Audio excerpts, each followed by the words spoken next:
નર્મદા જિલ્લાના ઝરવાણી જ્યાં ધોધ આવેલો છે ત્યાં મોટી સંખ્યામાં લોકો ચોમાસામાં આ ધોધને જોવા માટે જતા હોય છે। રાત્રિના સમયે ભજન સત્સંગ રાખવામાં આવ્યો હતો। કમલાકર મહારાજ વાલ્મીકી આશ્રમ બોરિયા કે જેમને ભગવાન રામચંદ્રજીની પ્રતિષ્ઠાના કાર્યક્રમ 22 જાન્યુઆરી 2024ના રોજ અયોધ્યામાં નર્મદા જિલ્લામાંથી આમંત્રણ આપવામાં આવ્યું હતું। તે પણ ભજન સંધ્યામાં ખાસ ઉપસ્થિત રહ્યા હતા અને સુંદર કાર્યક્રમ રજૂ થયો હતો।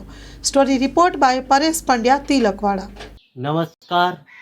નર્મદા જિલ્લાના સ્ટેચ્યુ ઓફ યુનિટી પાસે આવેલું ઝરવાણી ગામ, જ્યાં કુદરતી એક ધોધ પ્રખ્યાત છે અને ત્યાં રાત્રિના સમયે ભજન અને સુંદર કાર્યક્રમનું આયોજન કરવામાં આવ્યું અને જેમાં 22 જાન્યુઆરી 2024ના રોજ જે અયોધ્યામાં ભગવાન રામચંદ્રની પ્રાણ પ્રતિષ્ઠા થઈ અને તેમાં જેમને નર્મદા જિલ્લામાંથી આમંત્રણ હતું એવા કમલાકર મહારાજને પણ ત્યાં હાજર હતા અને સુંદર ભજન સંધ્યાનો કાર્યક્રમ।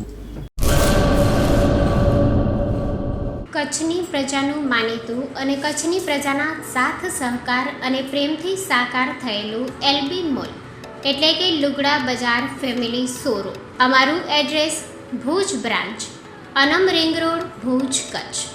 Mobile number 8980413537। Mandvi branch, Nandanvan society, Mandvi, Bhuj highway, market યાર્ડની બાજુમાં, માંડવી, કચ્છ। Mobile number 6353695514। નોંધ: રવિવારે આખો દિવસ શોરૂમ ખુલ્લો રહેશે।